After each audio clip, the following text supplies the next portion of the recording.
This is the inside story of the rebirth of an icon, the Ford Focus RS. From the design studio to the test track and from Arizona to the Arctic, we follow the team as they strive to revive a famous name. We are not going to put out a vehicle that doesn't deserve that RS badge. And we'll follow Ford Rally and Gymkhana superstar Ken Block as he joins the RS team.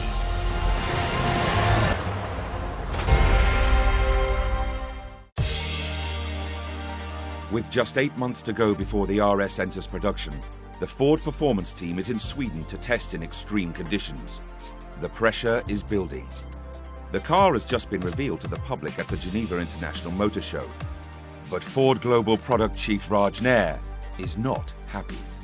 When you're spending hundreds of millions of dollars on programs, you've gone to an auto show and spent a lot of money showing people the vehicle, and then to not deliver to the dealers when you told them they're going to get it is a big problem.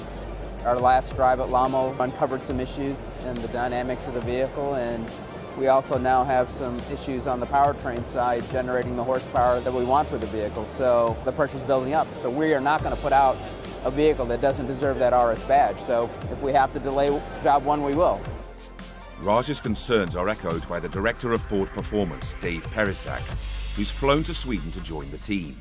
The engine is giving us some sleepless nights at the moment. We know we've got a little bit of a road ahead of us to get the engine to perform at the level that we need it to. We're looking for world-class performance out of this engine, and so we're not quite there yet. Key members of the development team are met by 2 RS prototypes and competitor cars. This is the first time that all the right hardware, all the right software, everything is finally in one vehicle. We've had bits and pieces of it in many different cars, but this is the first time that's all together.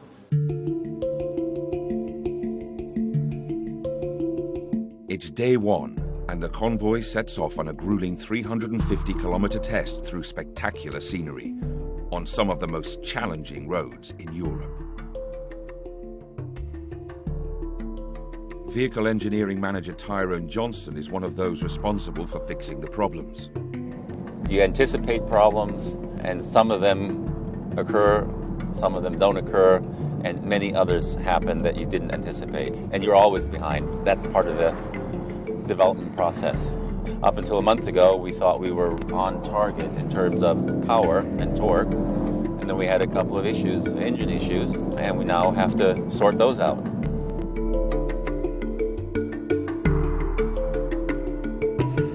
Driving in such an extreme environment sometimes needs some lateral thinking, especially when it comes to fuel. On the pump they offer only 95 octane, and we have a development calibration and a development engine in.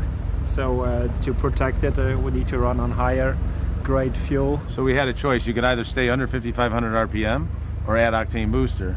I said, if you want to stay in Ford Performance, you don't elect to stay below 5,500 RPM. So he got out of the car and he went in to buy some octane booster. I bought everything. Yeah. It's sold out now. All right, let's roll. As the sun sets on day 1, Jamal reflects on the team's progress.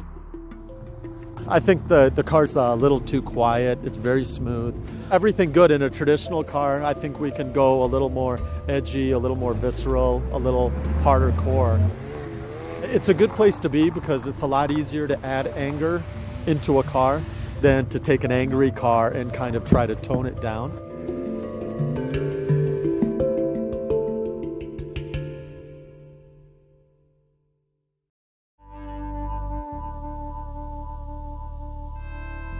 It's day 2, and time for some laps of a special circuit, cut into a frozen lake.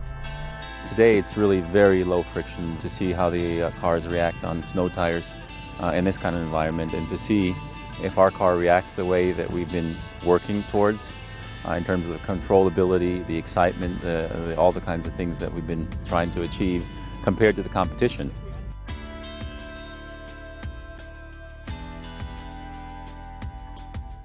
For Chief Test Driver David Putt, it's a tough day at the office.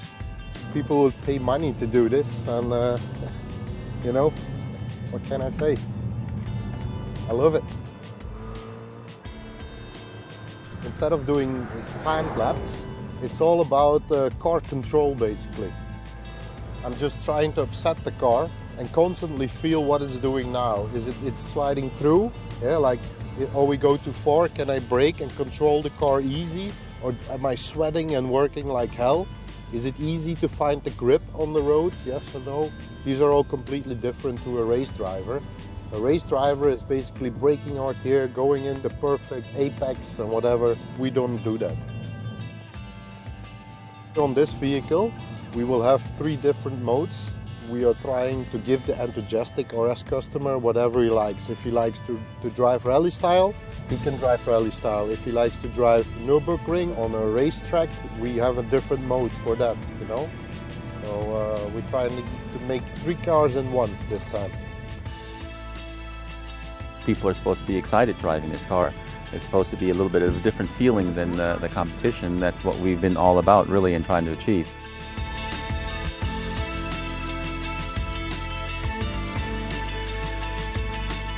At the end of the day, the team get together for a debrief, and it's clear there are still problems to be solved.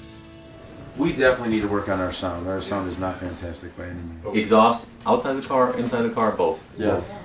Both, okay. We don't want obnoxious, but we do want, you know, sporty loudness. I mean, we want something that when it goes, you think, oh, that's something special, right? But real progress has been made. It feels like all the systems are working in harmony to do what the driver is trying to tell it to do. For me, of all of these, that's what the Focus does so well. I think we're in a pretty good place. We still have some things to do, and I even think that our car, the damping hasn't even been done yet. So there's still some to come here. This team should be really proud right now. I mean, like I said, we've got a long way to go, but take a moment and at least congratulate yourself for where we are, because we've got a car that's already the best of the bunch. So the sky's the limit if we stay focused. Next time, at the Ford test track in Dunton, England, the team fine-tuned the launch control system. It's kind of getting into supercar territory. While in Saarlouis, Germany, the Focus production line is being readied for the arrival of the RS.